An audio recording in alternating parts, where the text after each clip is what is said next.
Hello, this is James and Mitchell, and we are back with part 2 of this week's Lenormand and Tarot Tag Team. Part 1, we kicked things off with the Lenormand, and I used the Mystical Lenormand, which are the 3 cards here, because I wanted to honor the fact that we're moving through the experience of having a full moon in Taurus this week, and I used this deck for the readings in the past that had focused on the energies of the lunar eclipse and solar eclipse and the full moons and the new moons that we were experiencing a while back. And so because of that kind of consistency, I thought I would bring this deck back out, and also because it has astrological glyphs on it, so I thought it kind of fits with the theme. So if you recall, in part 1, the cards for the reading were the cross, the owls, and the fish. And so the interesting thing about these particular cards is that they don't have the playing card inserts on them, but I've been working with Lenormand long enough to know what they are. So the playing cards are as follows. For the cross, it's the 6 of clubs. For the owls, it's the 7 of diamonds. And for the fish, it's the King of diamonds. And the reason why I'm pointing this out is because I use the playing cards to kind of gauge what tarot cards that are going to correspond with those cards, and that's going to set up tarot's portion of the reading. So for the 6 of clubs, we're going to have the 6 of wands. For the 7 of diamonds, it's going to be the 7 of pentacles. And for the fish with the King of diamonds, it's going to be the King of pentacles. And the other event that's going to be taking place as we move through this week is Halloween. So keeping with the theme of Halloween, I'm going to be using the Halloween Tarot, which is by Karin Lee and Kipling West. So in that deck, the suits are named differently. So for the 6 of wands, we are going to have the 6 of imps. For the 7 of pentacles, we're going to have the 7 of pumpkins. And for the King of pentacles, we're going to have the King of pumpkins. So these are going to be the 3 cards that are going to make up tarot's portion of the tag team reading for the week. And so going with the center card, because that's what I usually do with Lenormand, so I want to stay consistent. So starting with the center card, we have the 7 of pentacles, which is the 7 of pumpkins in this deck. And so when we have the 7 of pumpkins as the center card or the focus card, it represents that we are in a place where we are needing to evaluate our lives. If you notice, the scarecrow is taking a look at all the pumpkins that are growing. And so this represents taking stock, taking inventory of our lives. It's about looking at our own growth and development. I look at this card as a personal growth and development card because the 7 for me in numerology represents self-awareness and insight, and it's a solitary card. So it represents, and also for me, having a psychology background, I also see the 7 as a psychology number.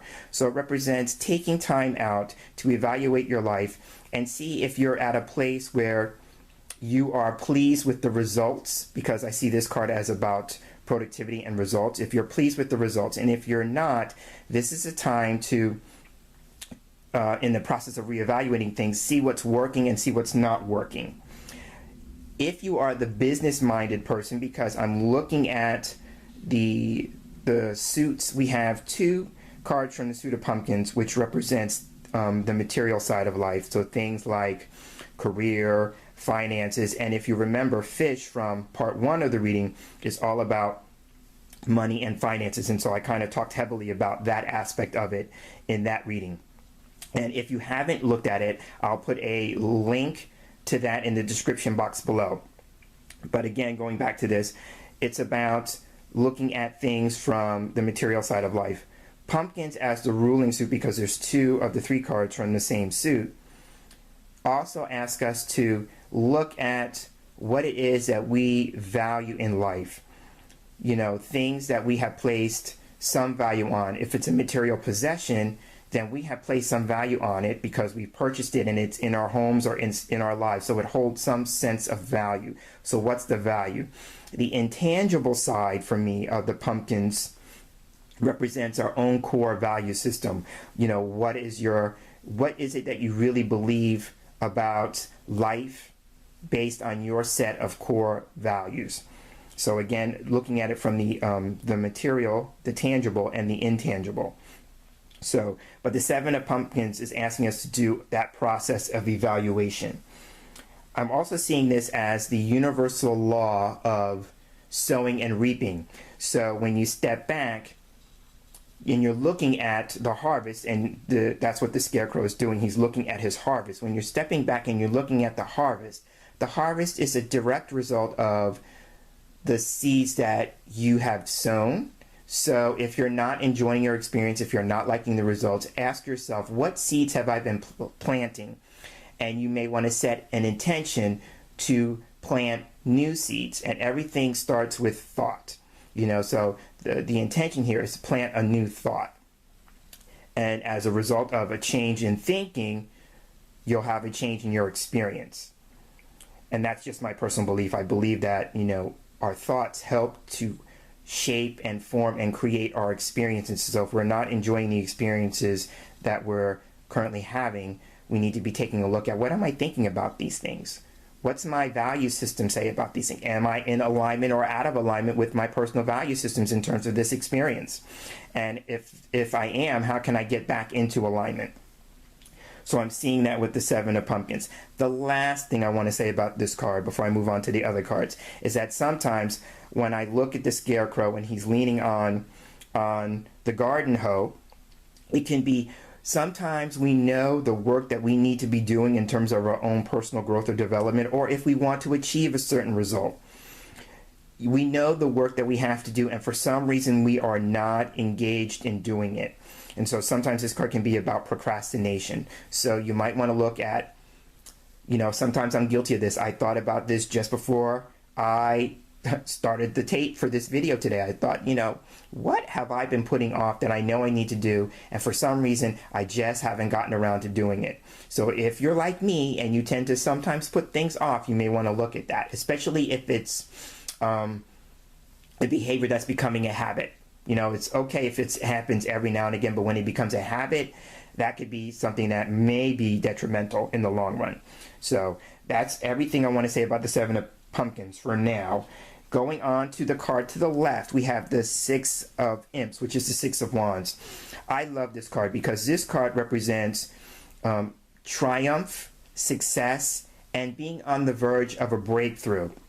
So if you're going through the process of evaluation, your life, weighing out the pros and the cons, looking at what's working, what's not working, you could be setting yourself up for achieving a breakthrough. Now, wands, or imps in this case, I talked about the majority being pumpkins and what they represent. Imps or wands represent work. So we have a thing here about work and money that comes as a result of the work. Going with the work aspect of the Six of Imps. The Six of Imps is a card that represents rewarding work.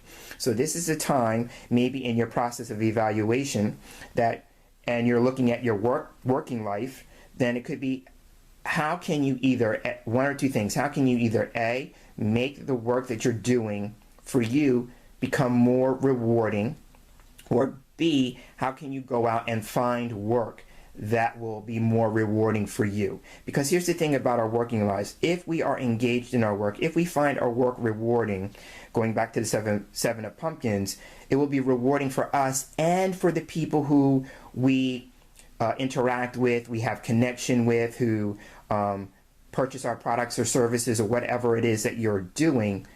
If you're feeling rewarded in your work, that will also have a ripple out effect. So the other thing about the Six of Imps for me, if you notice, there are 6 imps on a horse riding along. So for me, typically this represents like having your cheerleading section or your cheering section cheering you on. The typical image has one singular person on the horse and all the other people are around him or her cheering the person on. So for me, instead of having a cheering section, seeing the 6 imps on the horse represents who's going along with you on the ride. Who are your supporters? You know, sometimes we have to rely on the help of our supporters. I'm seeing this is sometimes with the guy on the horse by himself. It's like the idea of doing it all on your own, but the fact that there are 6 imps on the horse together can represent that idea of like you don't have to do it by yourself, or that even if you think that you're doing it on your own, there are people who are riding along with you, cheering you on and supporting you all the way. Now, the other thing about the 6 of Imps, and I have to point this out in light of what I said in part 1, is that this is a card that can represent public speaking. And so one of the things I had talked about with the owls is about a person who actually is a public speaker, or, a person who's paid to speak. So I'm seeing the same kind of message carrying over from one oracle to the next. So I like when that happens. So here it's about public speaking, and going with the fact that the imps are on the horse, I see it as a visual pun for the speaking circuit, because this card can represent travel. So, traveling from venue to venue, speaking here and there. And so with the idea of that, I always encourage people to think about, if you're going to be a speaker, if that's the place where you feel passion, if you feel that is going to be rewarding for you, then consider who is your audience, what's your platform, who's your audience, what's your message, because the imps altogether can represent the people who are going to be supporting the message, the people who understand the message, who get it. The thing about your audience is, no matter what it is that you're doing, is that your message is not going to be for everyone, and that has to be okay. The people who are going to be along for the ride are going to get it, are going to want more of it, and the people who don't appreciate it, don't resonate with it, that's okay. You're just not the person for them, and they're not the people for you. It works both ways. So I'm seeing that with the 6 of Imps. Now, going to the other side, since I mentioned speaking as a career, the King of Pumpkins in this regard, for me, represents self-employment. There's another aspect of the King of Pumpkins I can't overlook, and it is that for me, this card represents the sign of Taurus. So isn't it funny that the full moon that we're experiencing this week is going to be in the sign of Taurus? I just couldn't help but see that in the cards, and it's a nice little wink from the universe. I love when these kinds of things happen. So for me, this is a sign of Taurus. Now, I love the fact that the King of Pumpkins is following the 7 of Pumpkins, because it dovetails on the idea that hard work is paying off. If you notice, the King of Pumpkins is surrounded by luxury. He has worked hard, and he has achieved everything he has set out to do, and he's reaping the material benefits of that. And so that's a message for us, is like, once we do our evaluation process, our process of assessment, we work diligently to remove what's no longer working for us, then we get to a place of the harvest, and that's where the King of Pumpkins is. And I also like the idea here with his face. He is very calm and serene. His eyes are closed and his face is calm, and it looks like almost like he's in a meditative state.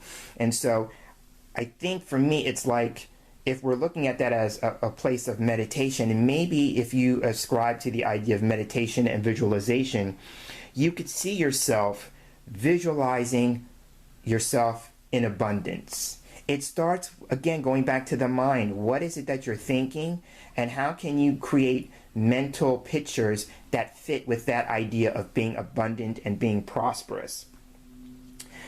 In terms of the evaluation with the 7 of Pumpkins, the King of Pumpkins is asking us to consider giving up what we consider no longer appropriate for what is appropriate. And again, that goes back to, what is it that you value in life? What are your core values? Because everything needs to come from that place. So maybe in the process of evaluation, you're saying, what do I value? What do I really believe about life? What do I really want for myself?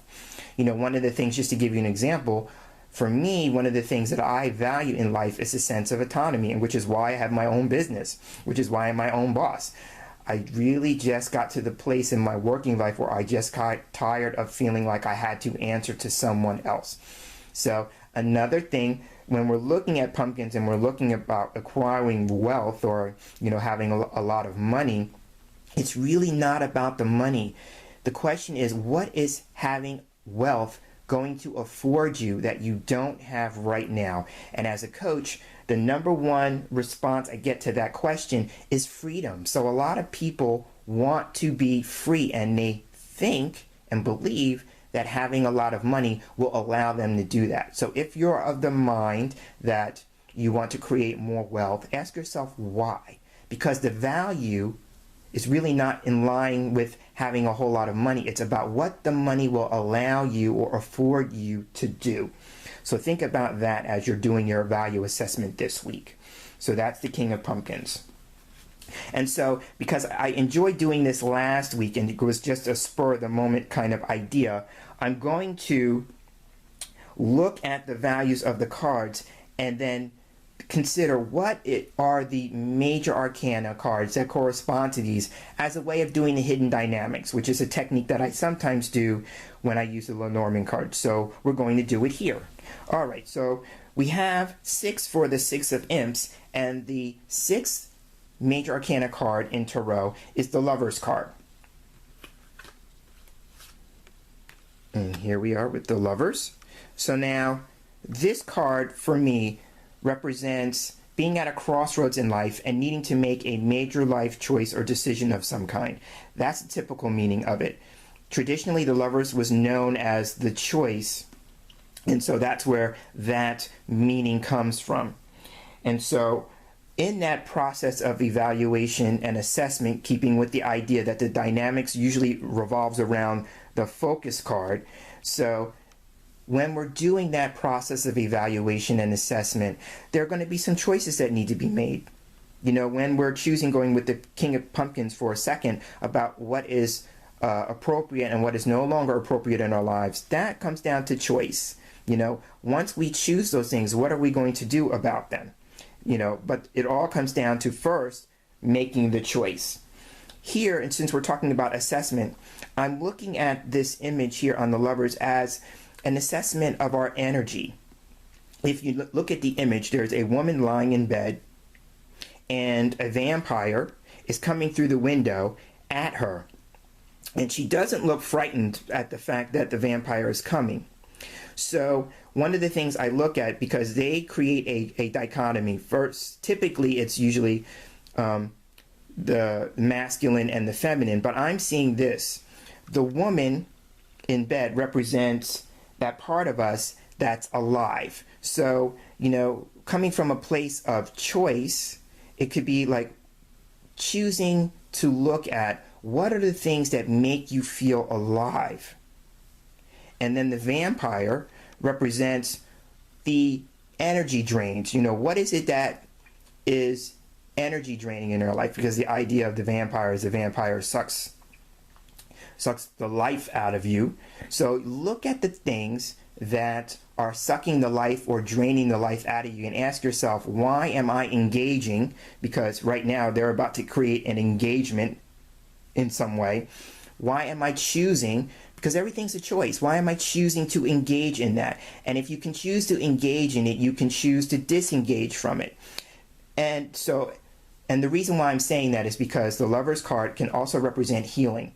So sometimes from a place of healing for ourselves, we have to make the choice to disengage from those things that are unhealthy for us. And if it's sucking the life out of you, if it's draining your energy, it's not healthy. So ask yourself first, why am I choosing to engage in that? What am I getting out of that?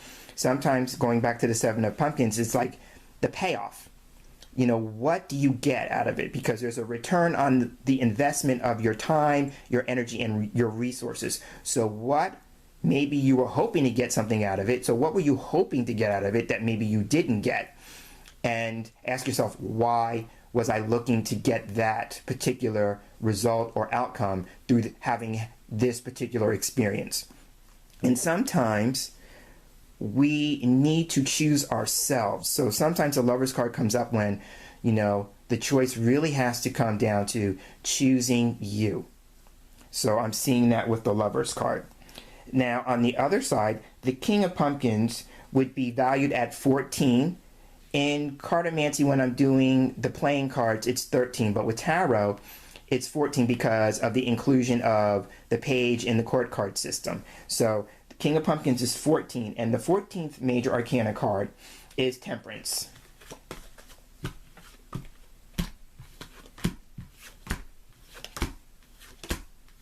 And here we go. So this is Temperance. And so when Temperance comes up for me, Temperance represents patience. That's the chief meaning of it. It's about patience. But here in this image, because I tend to approach tarot solely on the visual aspect of it, I'm a very visually oriented person, so I really look at the image. So I'm looking at the image here, and we have a witch who is concocting a brew.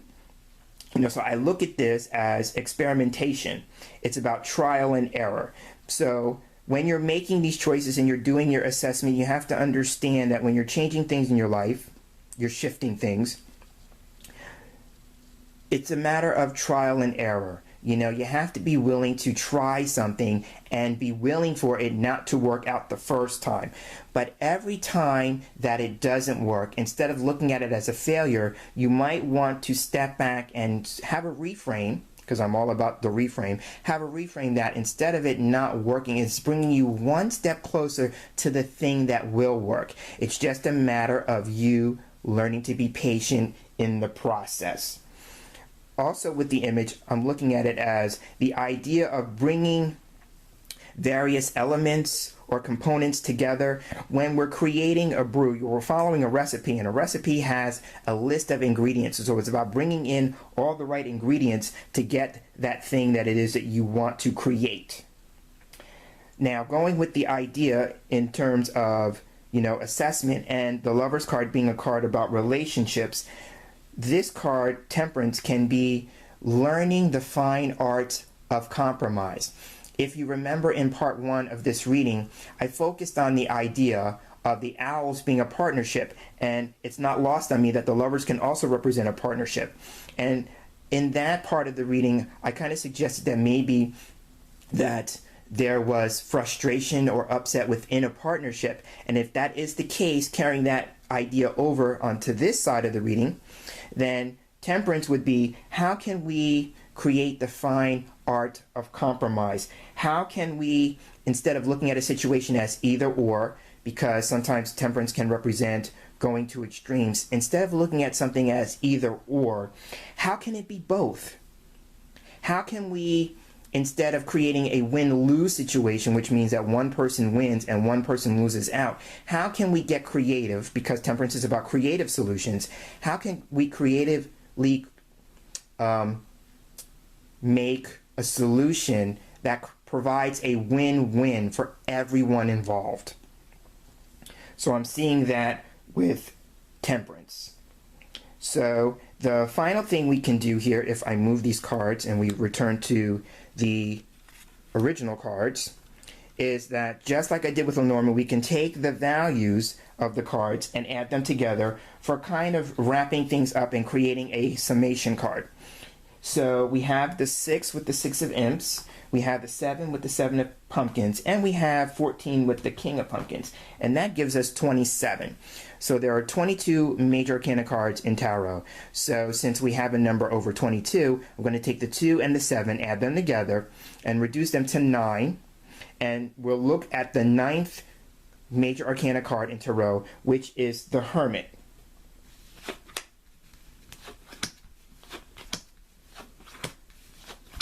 Here we go. And this is the Hermit. So this is really the essence of the entire reading. So if you notice, the Hermit, similar to the Temperance card that came before it, is we have the scientist and he's working in his lab. So again, it carries over that idea of experimentation. I'm seeing this as the Hermit represents, the search for meaning. So he could be experimenting as he's creating the search for meaning or the truth. Usually people who are scientists, they are usually out to prove a theory or disprove a theory. And so they're doing that because they're looking for some explanation for some phenomena that's taking place. And so how can we create a similar kind of thing? What is it that we're trying to either prove or disprove, in our search for meaning or truth or enlightenment? I'm looking at, since I said enlightenment, I'm looking at the pumpkin on the chart that has the lid removed with the little brain there. And so in that process, it's about uncovering what it is that you think or believe and opening your mind to more enlightened ideas or more enlightened ways of thinking. The other thing about the Hermit for me is that, and I touched on this with the card, the book from part 1 of this reading, is that the Hermit can represent taking up the serious study of a topic of interest. So if you are a person who loves to learn, if you are a seeker, then this aspect of it could be one of the things you might want to consider is what is it that you really want to take up in terms of a study. But this card is asking you to approach it seriously. So I'm seeing that. The other thing, since I said the topic of study of interest, with Temperance, and I'm going to bring Temperance back down, with Temperance and this card, it could be, either something that's science, or with Temperance, it would be the arts and the sciences. So if you are really inclined to pursue one particular course of study, it may be something that's a science or something that's an art and science based or related or connected. So again, summing up, the 7 of Pumpkins being the focus is asking us to do an assessment, to look at what's working in our lives, what's not working. And if we're not appreciating the results of the experiences that we're having, what do we need to do differently? What kind of different work or energy do we need to put into the situation? What new seeds do we need to plant so we can have a different harvest or result? The 6 of Imps is about, if you consider doing this, it would put you one step closer to achieving a breakthrough. If you are looking at your work, if work is a central focus for you, it is for me in my life. If that is a central focus for you, then one of the things you might want to be considering is either A, how can you make the work that you're currently doing more rewarding for you, or B, how can you go out on a search for more rewarding work? Because here's the thing, if you're going to engage in work, and work is a huge part of all of our lives, if you're going to engage in that, if work is rewarding for you, it will be a rewarding experience for those that you come in contact with. And then going to the other side, the King of Pumpkins, is that how can you appreciate what it is that you have now in terms of abundance? Because here's a spiritual principle. If you appreciate what you have now, in the moment, you set yourself up for having more. And so this has been Tarot's portion of the Lenormand and Tarot Tag Team. I am James Himm Mitchell, and I look forward to sharing this space here again with you in our next video. And until then, have a tarotastic week and take care.